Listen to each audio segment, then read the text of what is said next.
So with this, let's basically get going. Before we see what we try to understand, this is about our company InfoSec Train. So we are predominantly into most of the IT services and some of the cyber security and other IT related areas. So we do a lot of trainings across the globe with more than 15 years of industry experience. So this is a small note on what we do, how we work with the industry in the IT space. So coming forward, so what we will do is, first and foremost, let's try to understand and unbox few acronyms, right? So basically, well, we happen to read so many technical papers or corridor conversations or peer conversations. We try to use so many of these acronyms overlappingly, like artificial intelligence, data science, machine learning. So we know they are all grouped together, but what we may not know clearly is how they are interconnected, or where the boundary for each one of them ceases, or how exactly they can be defined. So let's do that simple unboxing of this particular acronyms. The first and foremost, right, is our keyword artificial intelligence. So when we say artificial intelligence, okay, so let's try to define what is intelligence.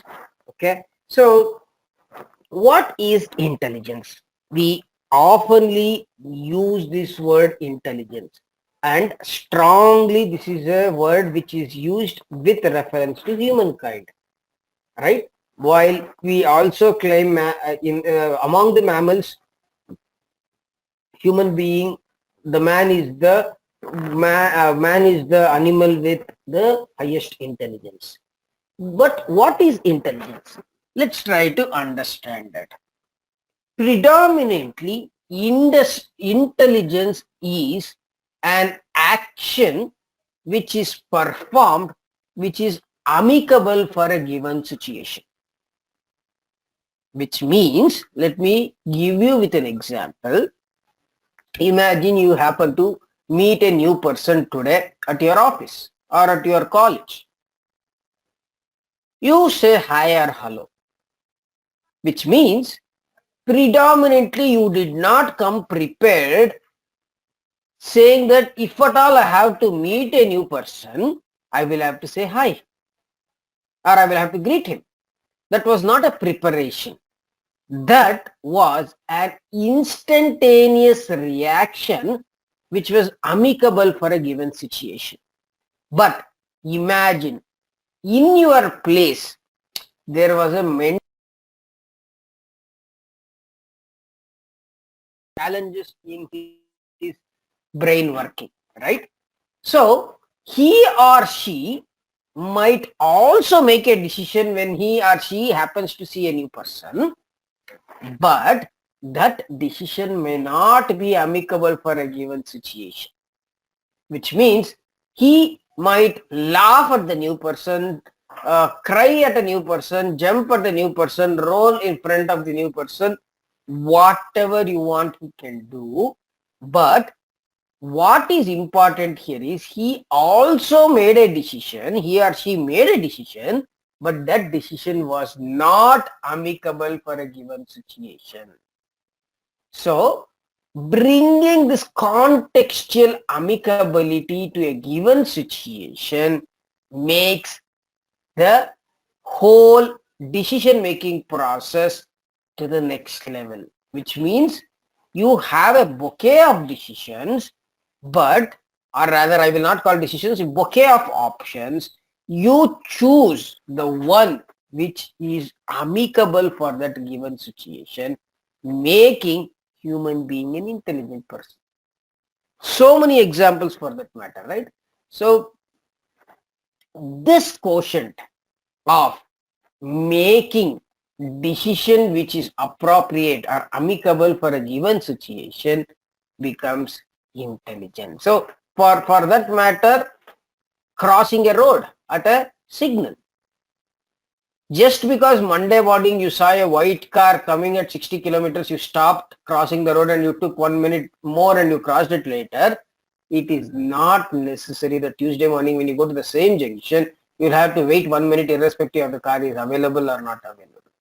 Which means you are not repeating what you did yesterday, but you took a runtime decision which was very much needed for that particular context.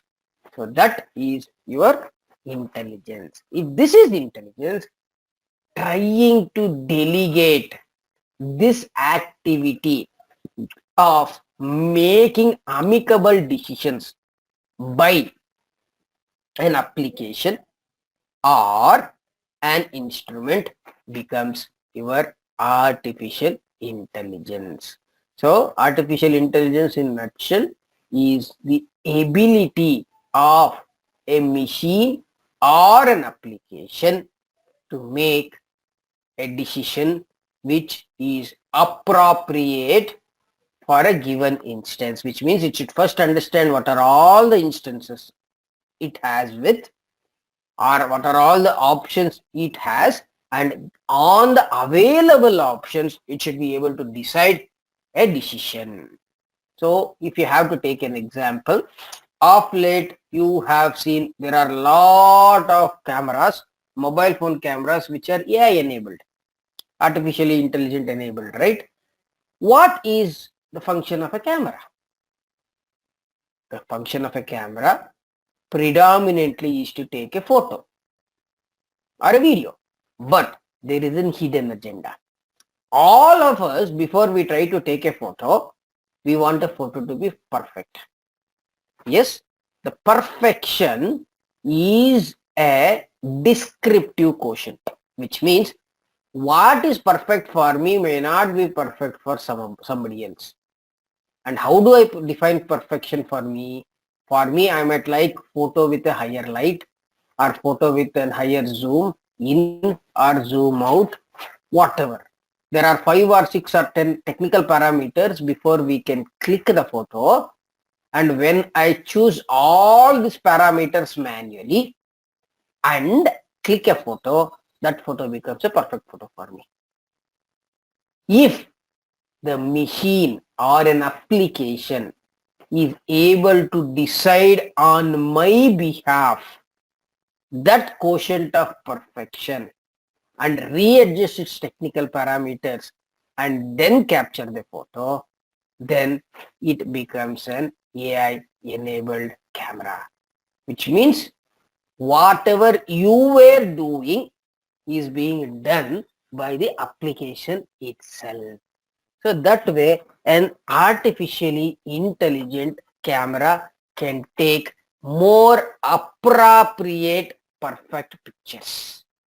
Okay, so this attribute of taking decisions by an application or a machine which are conclusive for the given environment becomes your artificial intelligence.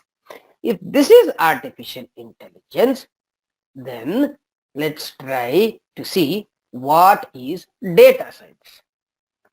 Before even we define data science, let's try to understand what is science. So for a minute, if I have to sit back and define science, science is something which we all go through this study for whatever the 22 years of our education, right? But if we have to define what is science, science in nutshell is something like this. Let me say, if I say 2 plus 2 is equal to 4. So is this science? Probably it is maths. And we also can go one level lower and we can say it is arithmetics. But maths is a substream of science. In this case, 2 plus 2 is equal to 4. 2 plus 2 is equal to 4 is repeatable in nature, which means n number of times I try to add 2 plus 2, it is 4. 1000 times, 10,000 times, 2 plus 2 can never become 3.3 or 4.6. It is repeatable in nature. It is replicable. Wherever in the world you give 2 plus 2, it is 4. It might be in the Atlantic Ocean, Pacific Ocean, or in the Indian subcontinent, African subcontinent, wherever it is replicable. You can replicate it. It is logical. If I ask any one of you to prove 2 plus 2 is equal to 4, you have 100 means to prove me 2 plus 2 is equal to 4. Various options for you to prove, which means 2 plus 2, what we saw, is repeatable, replicable, logical. So anything which carries these three parameters, the repeatability, replicability, the logic, becomes science. For that matter, even in healthcare, we are considered doctors as a stream of science, engineers as part of the science stream. Why? A doctor or a cardiologist anywhere in the world, if he has to do an heart operation, open heart operation, he has to cut open a human heart where it is, which was repeatable in nature, replicable in nature, and logical. Human heart for all the human beings are same. While if he can cut open a knee and do heart operation, probably it's a different thing, which we are not at that stage at this point of time. So science is the activity of finding the things which are repeatable, replicable, and logical. So the same parameter applies for physics, right? Physics is part of science. So if you define the gravity as 9.98, wherever in the world it is around the same thing, and you know how to find the gravity, you have the formula, you substitute it, find the gravity, that is the thing. So all these things, the finding of patterns which are repeatable, replicable, and logical becomes science, and when this get tagged with data, becomes data science. In sense, finding patterns in the data which is available to find something which is insightful or meaningful becomes your data science. So like we say, data is abundant. There is lot of data in the world, and especially the saturated or not saturated, the structured data is growing humongously. For that matter, if I have to give you some stats, every second world tweets around 6,000 tweets on a Twitter. Every day around 18 million emails gets fired, or rather people send around 18 million emails every single day. And if you have to see, Google accommodates around 1.4 million searches every minute. Every minute, then we can calculate how many searches per day, per year, all these things. So this is telling how much of data we are building, and if we are building so much of data, it makes rightful essence to find some patterns in this data. At this point of time, let me give a very interesting example from one of the retail store in the US. This was from Walmart. So Walmart, as we all know, is one of the biggest retailer in the world. So with the sales data what they had, they wanted to do some experiment or a data science experiment on the sales data. And they did this data science experiment, and they found an interesting pattern. Let me tell you what was the interesting pattern, and then we will see how difficult it would have been and what it is. So if you see the interesting pattern, what they found was over the weekends. So in the US, Friday, Saturday, Sunday is the weekend. Over the weekends, the number of beer cans, the alcohol beer cans getting sold with kids diapers was too heavy. Now as a human being, you cannot even relate an adult product and a kid's product.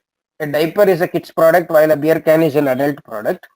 But the data science experiment was giving this pattern, saying that over the weekends, these two things were getting sold together. Now theoretically, data science is telling this. They wanted to check if this was really happening. Now what they did was, probably who have visited Walmart or who have seen Walmart know, usually Walmart is like 3-4 lakh square feet. At least the smallest Walmart is 1 to 1.5 lakh square feet, which is like 2 to 3 times the size of Mega More what we see in India. So this usually it's a 2 to 3 minute walk between the liquor center and the kids section. So they co-located both these products. The products were available with them, liquor, beer cans were available and diapers were available. They co-located both of it, and to their surprise, they saw 6 to 11% increase in sales without doing anything, which means no discounting, no promotion, nothing, but still by just identifying a pattern which can be combined together, they were organically able to increase the sales around 6 to 11%. With 4,800 plus stores in the US alone, 6 to 11% increase in sales is really big number. That too without any discounts, without any coupon codes, no offers, nothing. And no lineup of new products, no new vendors, nothing. Just because beer cans and diapers were getting sold together, you cannot tomorrow keep the shoes and carrots together. Probably there is no relation there, right? Finding such interesting relations or patterns in the collected data is your data science. If this is data science, then what is machine learning? Machine learning, before we even define machine learning, let's try to define what is learning. What is learning? Learning, if the word learning, when do we use? Predominantly when we are able to convert data into knowledge. We use this word learning. Let me explain you. So remember, I don't know how many of us can remember when we were learning our cycling, probably a decade or two back, right? The first few days of a cycle learning, 5 days, 10 days, based on individual's ability, the first few days we were sitting on the bicycle and we were trying to consume the data, which means we were trying to sit on a cycle, trying to observe how to hold the handle, how much pressure to apply on the pedal, how to make a right turn, how to make a left turn, what degree of inclination we have to turn our handle. All these things was what we were trying to capture the first few days. After that few days, whatever 3 days, 5 days, 10 days, we started cycling. Between the first day and the fifth day, nothing changed. The cycle did not change, the person did not change, the road did not change. Only thing which got changed is our claim of saying from not knowing cycling to we know cycling. Right? So here, what we did, we basically consumed the data depending on at what speed and what rate we can consume. That fast we were able to relate it as a knowledge and reuse that particular thing. It might be cooking, it might be swimming, it might be all these particular things we use or we follow a process of data acquisition, data manipulation and data conversion into knowledge. Here, for that matter, a student who is in a classroom also does the same, because it is the same teaching, it is the same infrastructure, but each and every student will consume the data differently, and rather what we call will learn differently because of his learning ability. The more we can consume, the more knowledge we gain. The less we consume, less knowledge we get. So this action of converting data into knowledge, because knowledge is something which can be reapplied for a new data set, which means today, after a decade or two, 10 years or 20 years after you have learned the cycle, today if I give you a new cycle, new road, you still are able to cycle, right? It was completely a different thing, a new cycle, a different environment, different city, everything. In spite of it, you are able to use it because you had converted the data into knowledge by learning cycling. The same thing when gets tagged with a machine, it becomes machine learning. In sense, you are basically enabling an application to get trained to convert the whole data into a knowledge, so that when you change the data set or when you propose a new data set for that application, it can make a decision or use its knowledge to act upon new data to make a meaningful output out of it. This process of making machines capable of thinking is machine learning. Usually our computer programs are driven by programs, right? So in a program, we are explicitly mentioning what to do under what circumstances. If not, we write exception handling. In sense, if none of these parameters or none of these conditions are successful, we give a common fact to either discount it or disregard it, which is exception handling, which effectively means it is not able to decide what to do when it does not know. So we are explicitly giving, while making machines to avoid such instances and think based on what it has learned and apply that learning on the new data set is your machine learning. So this activity is your machine learning. So we defined what is artificial intelligence, we defined what is data science, we defined what is machine learning, but how to do all of this? So it was good. We said the conversion of data into knowledge, finding patterns in the data, or making machines take amicable decisions. Yes, how to do all of this? We need something called programming. In sense, using the programming techniques, we develop the algorithms on the data which is available to find interesting patterns and get that interesting patterns on to making an amicable decision. So all these particular things make a connected approach where we have some inference from your programming to your machine learning to your data science to your artificial intelligence, which means there is a overlapping thing and we try to understand this. So to make this into our memory, let's see this. So we all know this is, what is this? This is a symbol of an automotive company, Audi. Why did I bring this? Basically, our brain remembers with an association very clearly.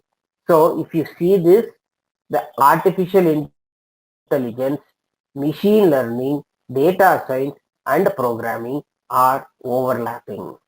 And with reference to programming, there is no hard and fast rule which programming language we want to use. You can use Python, you can use R, you can use Java, you can use C or any other programming language. But given the instance that we are dealing with a significant amount of data, we have to select a programming language which is built for handling data. So Python and R are computational rich programming languages, while Java is application rich programming language. In sense, Java was created in accordance to create various web applications. So if it is an application rich activity what we are doing, Java would be your preferred, while if you want to do anything with reference to computation of data, then Python or R would be a preferred approach, because they are built in such a way to handle large data set with minimal memory resources or hardware resources, and they have an excellent capability in handling the data. So given all these advantages, they become the preferred approach.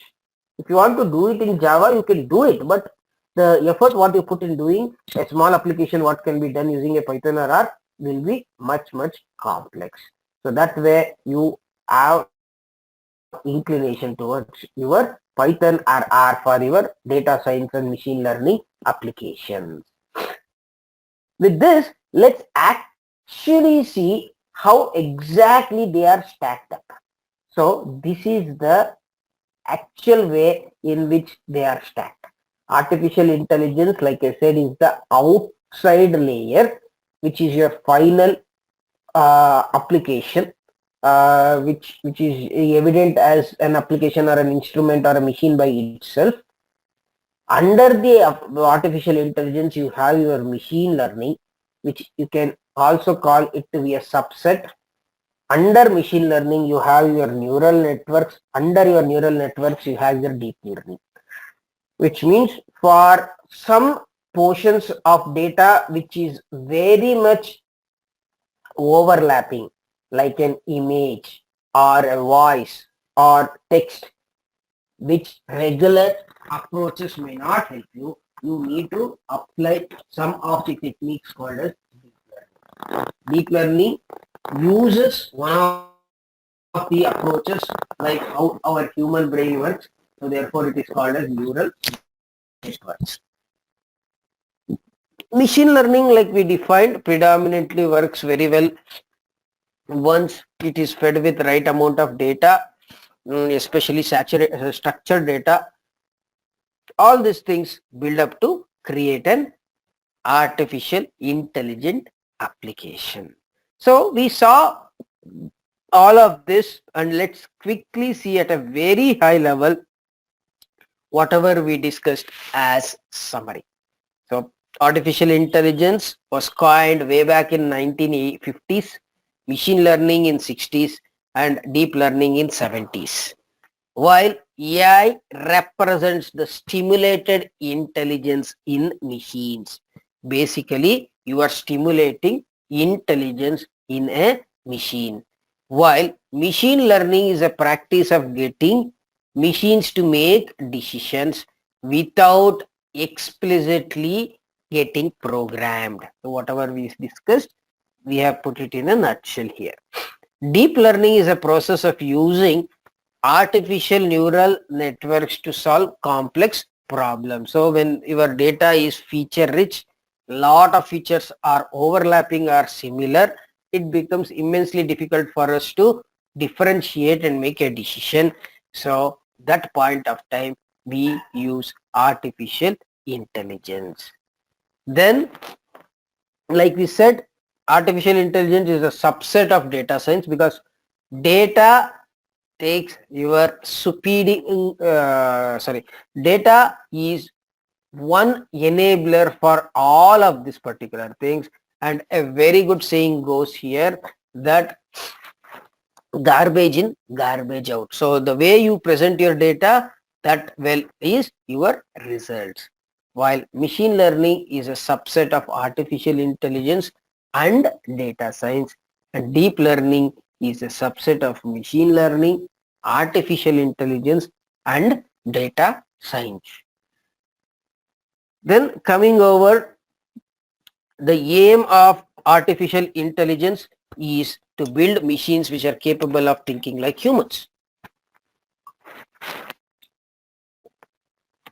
While the aim of machine learning is to make machines learn through data so that they can solve problems.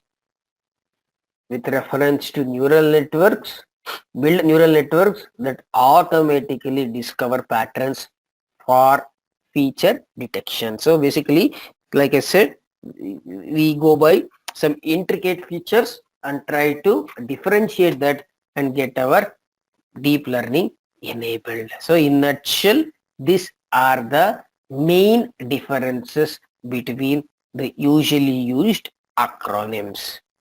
Saying this, like we said, artificial intelligence, there are various types of artificial intelligence.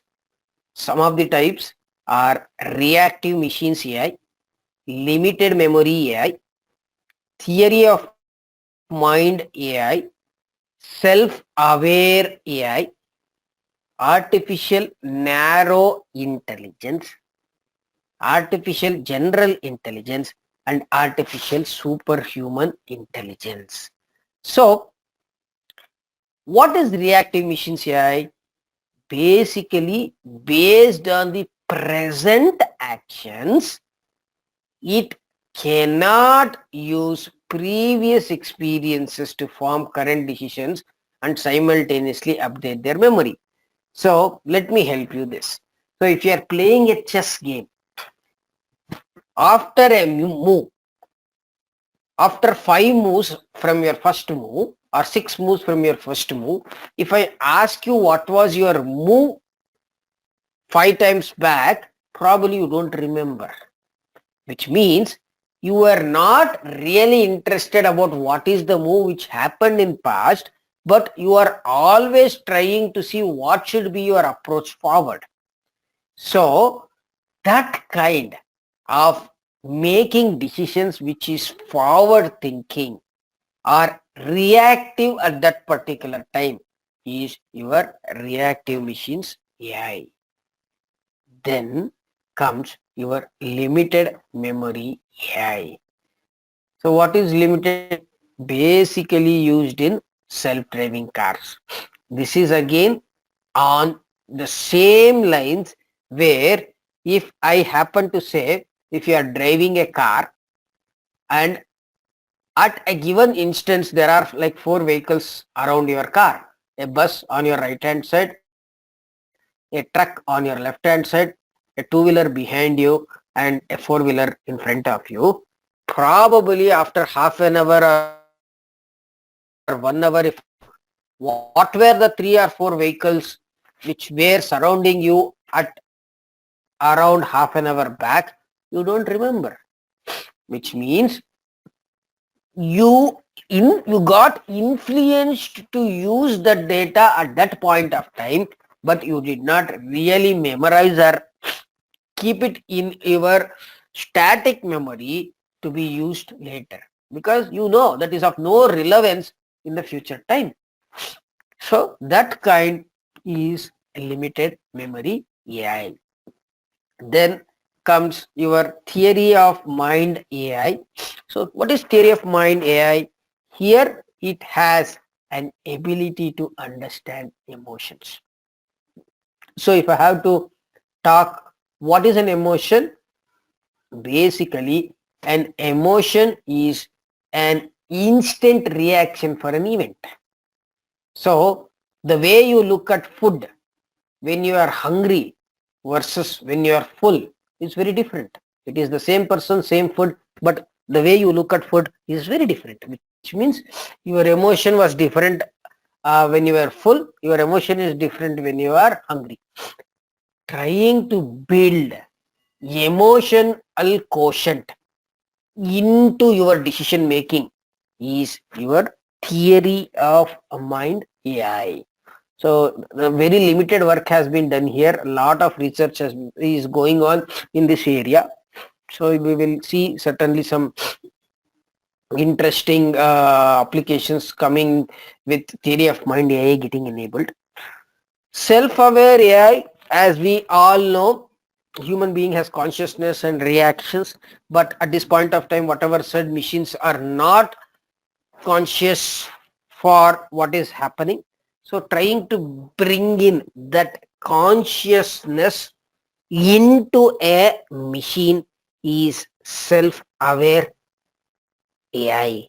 So it's like this, right? When we touch a hot plate, probably next time, before even we touch a hot plate, we know what are the consequences, and we avoid it as a human being. But that is not the case with a machine. So trying to bring such consciousness within the machine becomes your self-aware AI. Then comes what extensively we see today is ANI. So all our Go Google on a Google Android device, or Siri on a Apple device, or Alexa on an Amazon device, all are using your artificial narrow intelligence. So building your virtual assistants. Then comes our artificial general intelligence. Here it involves machines that possesses the ability to perform any intellectual task. So until and unless we don't make machines enabled with consciousness and emotions, making them enabled with intellectual things becomes very, very difficult. So like I said, theory of mind, self-aware and AGI are the areas where lot of research is happening. Very limited advancement has happened, but it is only a matter of time before we achieve a lot of ground in these three types of artificial intelligence. The final and the last is ASI, which is artificial superhuman intelligence, where we are referring for an intelligence in the machines which are superior than humans or surpass human intelligence. We would have already seen this in Hollywood movies and some of the Indian movies, where the robots or machines overtake humans, but it has its own limitations, and the world is trying to tide over it and get to this stage. But probably I would say at least another 5 to 10 years before we get to see something here. But otherwise all the other types of AI have very, very lot of work being done, and that's where we see some of the interesting devices and equipments which are coming for human consumption. So these were the different types of AI. Then going and seeing how exactly the machine learning works. So basically, before even we can get here, we will try to see what happens when we do some of the interesting things from the market trend. So this is the Google Trends. So if at all I go to Google Trends,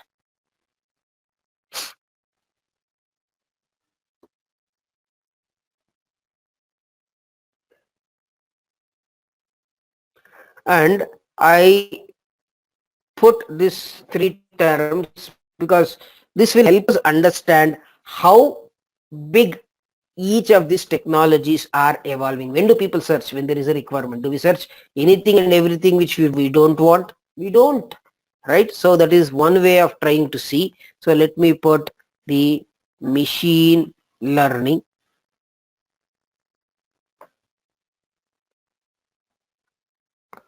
Okay, then oh,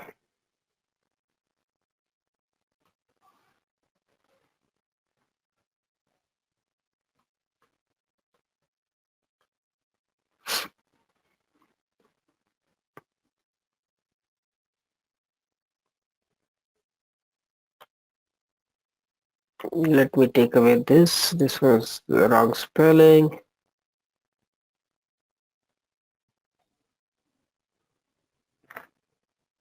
Then let me search with big data.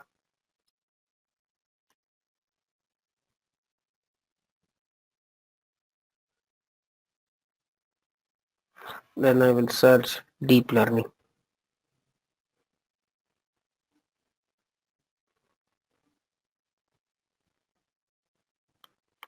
Okay.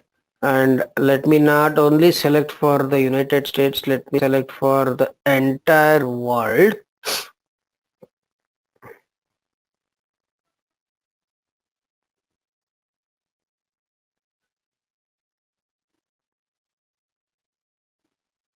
And if we see the trend, not only in last 12 months, we will see for last 5 years, which probably help us little better. Now, if you see this, machine learning has the highest searches, the blue color, followed by red color, which is your big data and deep learning. And if you see here, deep learning is rather big data in 2015 and 16 was very high, but around 2017 machine learning has picked up for a greater search. And if you happen to come here and see the geographical spread, what countries search what maximum in last 5 years between the three, the United States and Canada, 50% of the people search machine learning as against 33 for big data and 18% for deep learning. While if you happen to see in China, 50% of the people have already advanced to search deep learning, while 40%, around 37% are on machine learning, and 14% are on big data. And Russia, for that matter, this is the statistics where big data is still evident and machine learning is around 40%. The South American region is same as in line with Russia, while India has advanced with a higher search ratio on machine learning and little lower search on big data. Same with Australia. So this gives us that comparative analysis within what area, which geography, what is happening. So here you have various visualizations, basically where you get to see what all of this is available, where the big data is there, what is deep learning, all of these are available. And here you can see for by categories. So this basically gives us a direction saying how the companies or the corporates are adapting to this technology and what is happening with reference to all of this technological advancements. Then if we have to go and see little detail into the machine learning, let's try to see few snippets. So if you have to see this, what is this? Probably after a 5 second or a 10-second viewing of this image, we all identify there is two elephants, there are some trees behind, there is some grass, there is a there are clouds or sky behind. And if I have to ask the same question on this, probably you say this is also an elephant, a different variety of elephant, and here also you see sky and grass, but the difference might be in the variety of the elephant, which means in both the cases, the moment I showed this picture, our brains were instinct enough in relating to the objects in that picture and identifying what that picture is.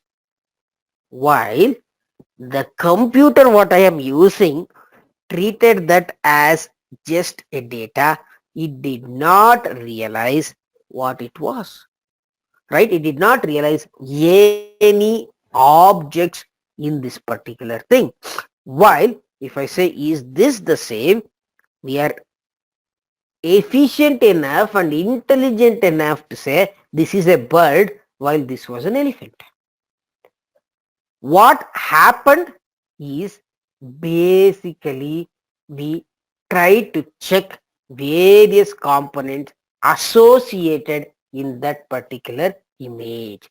Here in this image, if I try to say what all we see, probably most of us might have already started counting the total number of elephants, and we can say we probably can see 15 or 17 elephants, some trees, some grass, some rocks, and some clouds.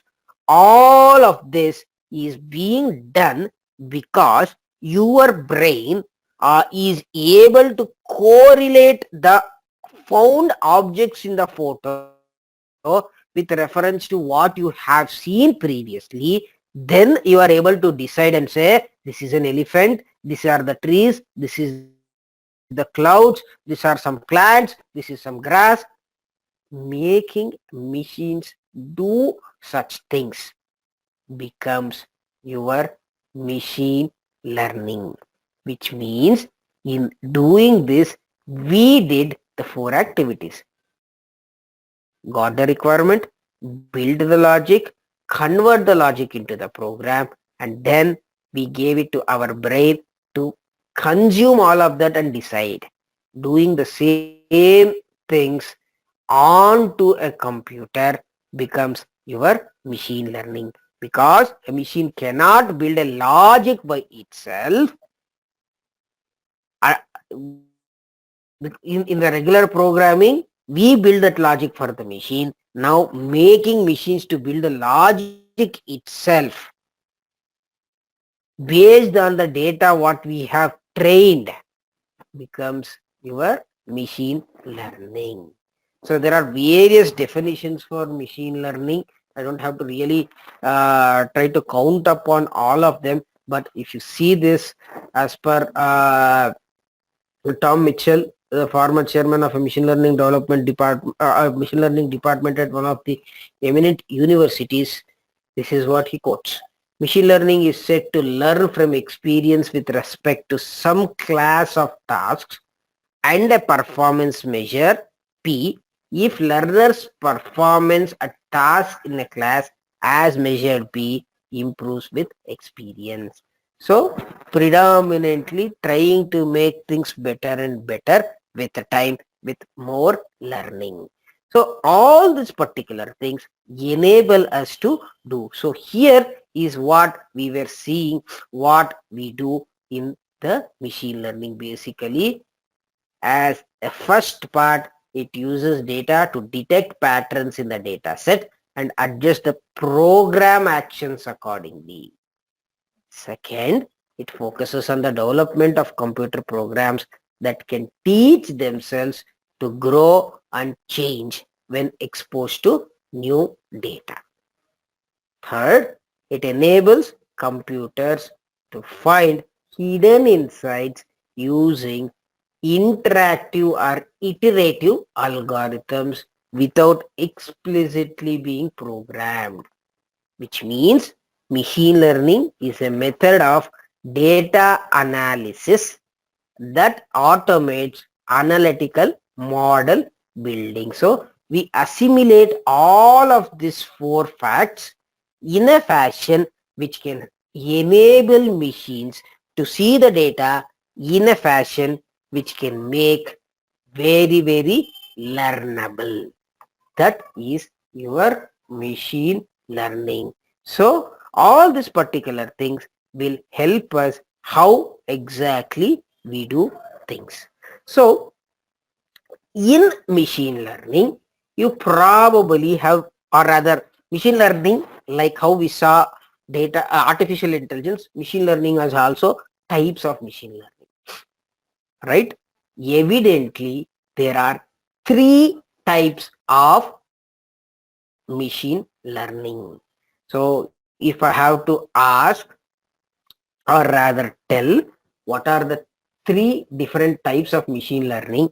It is supervised learning, unsupervised learning, and reinforced learning.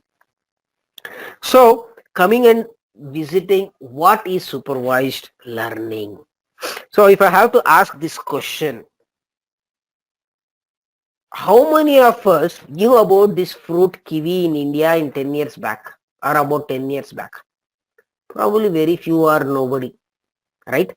All of us knew about this chiku, but not about kiwi fruit, because 10 years back it was not very oftenly available fruit in India.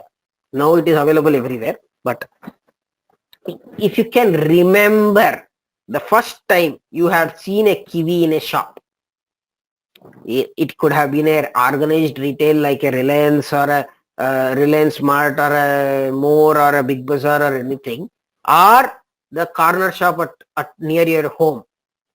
In either places where you would have seen this fruit for the first time, you would have either thought it to be a variety of a chiku, because more or less it looks like a chiku, or you would have done two of these activities.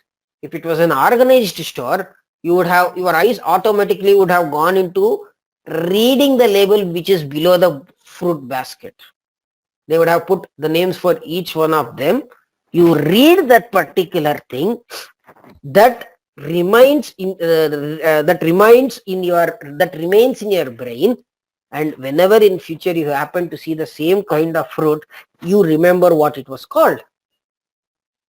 Or if it was an unorganized store, you would have asked the retailer there saying, what is this fruit called as?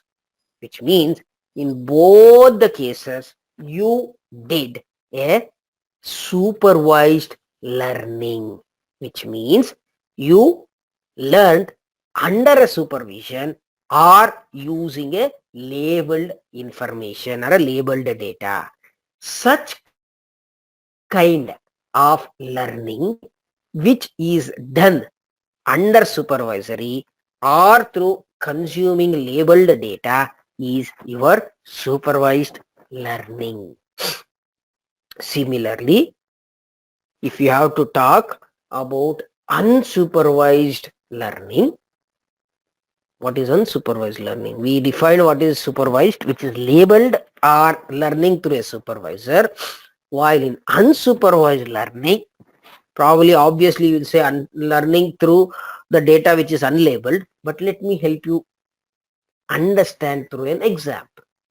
So imagine you have been invited to a wedding by one of your friend. Other than your friend, in the wedding you don't know anybody. You are sitting in a corner just watching people. So after some time, after half an hour or 45 minutes of sitting in the wedding hall, you probably come into own conclusions. So you see a set of people who are talking more to the groom, you see a set of people who are talking more to the bride.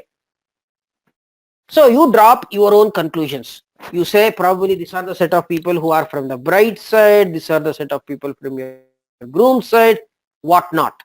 Which means from the data set available, the new data set available, which is the new set of people what you are seeing, with the knowledge what you carry with yourself, you are trying to group them together, which means effectively you are leveraging the previous acquired knowledge to decide upon the new knowledge to create clusters. You are not naming individually. You are not telling this person is named as Shekhar, this person is named as Manoj. You are not doing that. But you are generically trying to group based on whatever categories you want, based on the knowledge what you carry.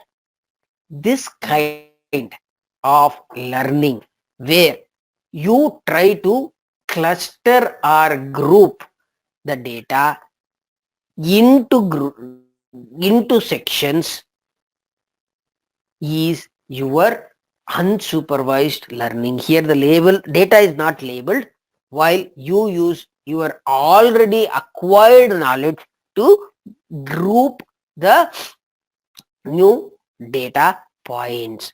That way of learning is your unsupervised learning. Then comes our reinforced learning. So what is reinforced learning? Reinforced learning is also called as trial and error learning, which means or it is also called as a reward based learning. So if I have to rephrase that, for every action we do, there is a reward.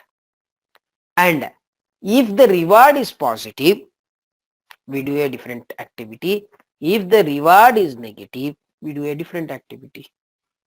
This kind of learning is reward based learning. For that example, if I have to say academics, what we do, the education, right, is a reinforced learning, because every time we spend an year in a given class and we write the exams, which is our action. If we get 50 and above, the reward is positive, we are eligible for the next class. If we get less than 50, there is still reward for an action, that 45, 44, whatever is the reward. The reward is categorized as negative, so we will have to repeat the same class, which means the reward decided what will be our next action. This kind of learning is reinforced learning. Imagine in the same example of that wedding, you have clustered some people as the bride side or the groom side, and after half an hour your friend comes back and sits next to you. You say, oh, I see this person more to be interacting with groom, easy from the groom side. If he says yes, your reward for that action of learning was positive, you proceed further trying to classify other peoples in the same approach. Imagine he says, no, no, no, though he interacts more with the groom, he is actually from the bride side, not from the groom side. Then your reward was negative. Then you try to change your approach to look at people before you can categorize them. Here you are using two types of learning. One was unsupervised learning, which eventually turned into reinforced learning, and then you did a combined learning. So effectively the day-to-day learning what we do many a times is a combination of all of these learnings, but we don't realize. That's the only thing. So making all these types of learning we use in a machine on the data to enable them to learn.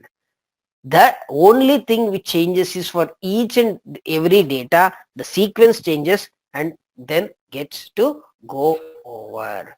So this was at a very, very high level what are the three types